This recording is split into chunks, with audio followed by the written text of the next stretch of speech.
So this is going to be an interesting video, and I guess you could say controversial. There's this whole debate and stigma going around that Kentucky basketball and Coach Calipari are not good at developing 4- and 5-star recruits. Yes, they're good at landing the 4- and 5-star recruits, but we've seen it time after time where a highly recruited Kentucky player just falls off. Whether they're a one and done, play only 2 years at Kentucky, or even transfer to a different school, we've seen it time after time where these players and kids don't thrive at Kentucky like they were in high school. It's really strange and weird too, because these same players were stars and averaging 35 points per game at their local high school, and some of them were even the best player in their state. And then only 1 year later they go to Kentucky and it looks like they haven't even picked up a basketball in years. They can still hoop, don't get me wrong, but there's no way you would even believe they was a 4 or 5 or even a 3/2 star recruit. In Coach Calipari's defense, he gets so many top rated recruits, not everyone's gonna pan out the way people expect them to be. But however, with that being said, in the past couple of years, something fishy and odd's going on at Kentucky. And I say that because I've even taken notice that some of their fans are talking about this. The topic in the debate now isn't that he's not developing these kids, but it's the fact that he's not even playing the ones that should be out there. And in today's video, we're gonna talk a player and a situation that goes hand in hand with just that. What this player just did literally makes Kentucky and Coach Calipari look stupid.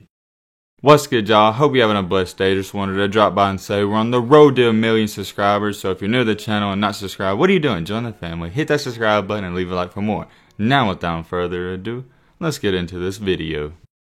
In the class of 2019, there was a prospect who was 6'7", 205 pounds and could shoot lights out. He was the definition of a bucket getter, and he was the perfect size for a shooting guard. He wasn't just known as a shooter, he could do a little bit of everything, but everyone was wild with his ability to shoot the rock. Scouts fell in love with him, and that's why he was a 4-star recruit and ranked as the 30th best overall player in the country. At one point in time, he was even regarded as a 5-star recruit, but either way, 4 or 5-star, not that big of a difference. With being rated as one of the top prospects in the entire country, there's a lot of privileges that come with that. And one of those privileges is the fact that you can pick and choose and decide to go to whichever college you want to go to. Not every high school kid, but most high school kids want to go to college, be a one and done, and get to the NBA in the fastest way possible. And for the most part, if you want to do that, most of these players tend to go to Kentucky. Maybe you're the same way, but when I hear Kentucky, I immediately think of one and dones. There's some other colleges that compete with them and getting players to the NBA like Duke, Kansas, and many others. I think for now, the repetition around the country is that Kentucky is known for getting players to the NBA the fastest. The player I'm talking about decided to commit and sign with Kentucky, and his name is no other than Johnny Juzang. Going into Kentucky, like always, and for every player, you're not going to be guaranteed to start and be a main player from the jump. They get top rated recruits and a bunch of them every single year. And then too, you have players that return for a second, third, or fourth year, and you gotta compete for minutes against those guys. This is where things really start to get interesting.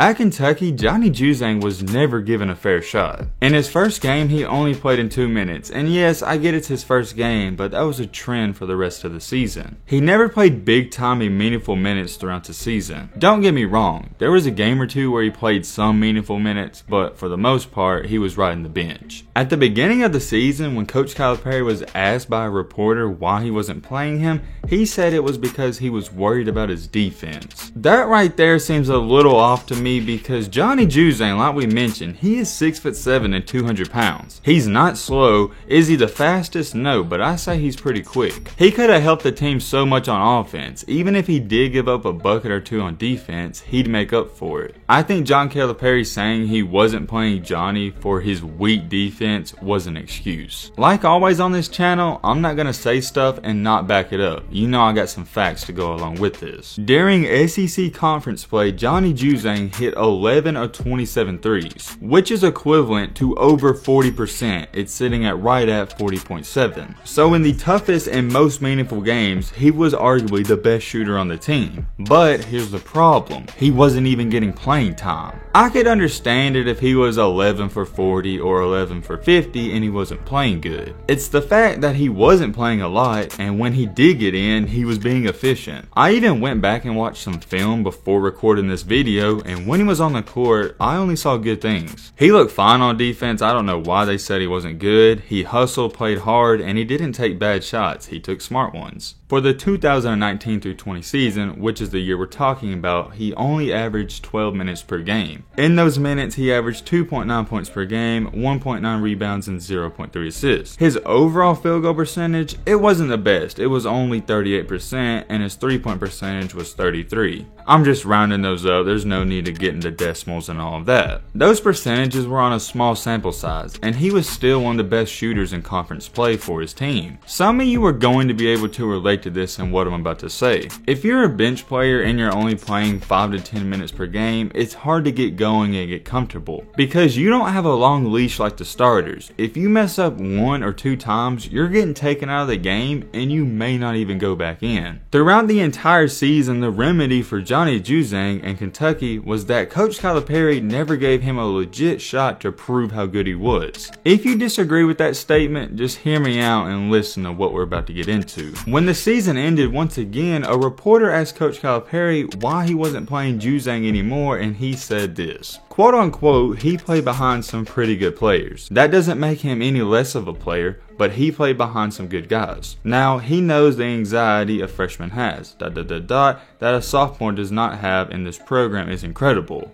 All I got from that quote is once again another BS excuse. You had a guy riding the bench that was shooting over 40% behind the 3-point line, and you mean to tell me there's quote unquote good guys ahead of him? Come on now. Yes, I get it, you got some good players on the team, but there's no excuse to not be playing a guy that's 6'7", 200 pounds and can shoot the 3 ball the way he can. I gotta give a lot of props to Juzang because he knew what was going on, it wasn't right, and he should be playing more. So very shortly after the season, he entered the transfer portal, and this was arguably the greatest move and decision he's ever made in his life. He transferred to UCLA, and in just one season, he flat out dominated the competition. In 27 games played, he averaged 16 points per game, 4.1 rebounds, and 1.6 assists. And that's not even the most impressive part about it. Before we get into what I'm about to say, he shot 44% from the overall field throughout the entire season, and also shot 35% behind the 3-point line. Those numbers are amazing, but listen to this. If you weren't living under a rock, I'm sure you saw his miraculous March Madness run he had. The dude couldn't miss. He averaged over 22 points a game throughout the tournament. That's a surreal stat line, especially for college, but the most impressive stat to me is this right here. Yes, he averaged over 22 points per game,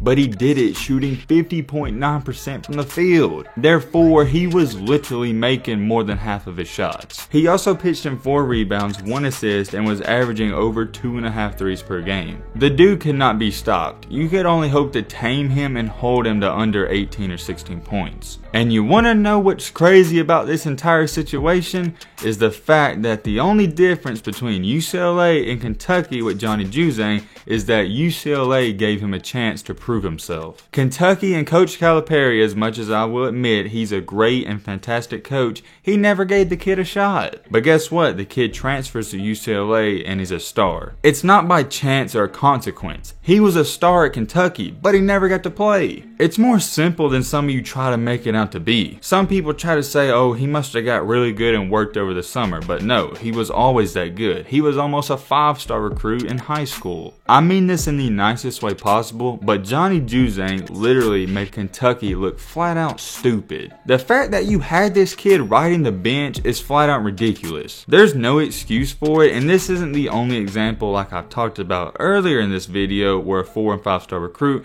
wasn't given a fair shot and they never reached their potential. Kentucky gets a lot of kids to the NBA, but they're also notorious for holding a lot of kids back. This situation looks even worse because they never even gave him a legit opportunity. What's even more sad about about this is that Kentucky had a terrible season and UCLA had a great season.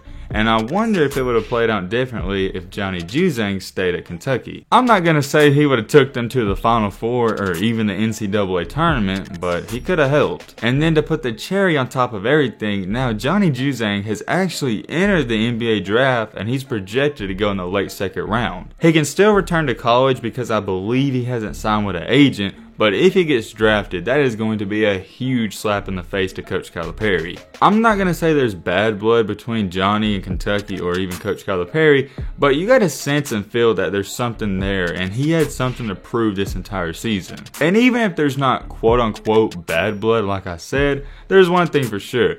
They're not best friends. I feel like in the past couple of years that Kentucky is slowly starting to lose their rep. They hold a lot of players back, and it's a really sad thing to see. And we even saw it this year with the Cam Fletcher dude. There wasn't even one player for Kentucky this year that had a good season outside of Isaiah Jackson. Besides him and maybe Davion Mintz, every player disappointed. All I'm going to say about going to Kentucky is that it's high risk and high reward. It seems like you're either going to be a one and done or you're going to be a bust. There's no in between. Some of these players would thrive a little more if they took the route that Johnny Juzang did. Why would you want to be a role player at Kentucky when you can be a star player for a different program? I don't know, it really beats me, but hey, I thought this was interesting because this same kid last year was on the bench for Kentucky. And now, flash forward in time to only 1 year later, he might get drafted, and he had one of the best seasons in all of college basketball last year. I'm really curious about this. Let me know in the comment section what you think about this entire situation. But with all that being said, that's gonna wrap up this video. Hope you guys enjoyed. Hope you guys learned something. If you're new to that channel, you know what to do. I ain't gotta say it. Actually, I'm gonna say it. Hit that subscribe button, leave a like for more. And as always, let's be great. Road to 5 million, baby. I'm out, y'all. Peace.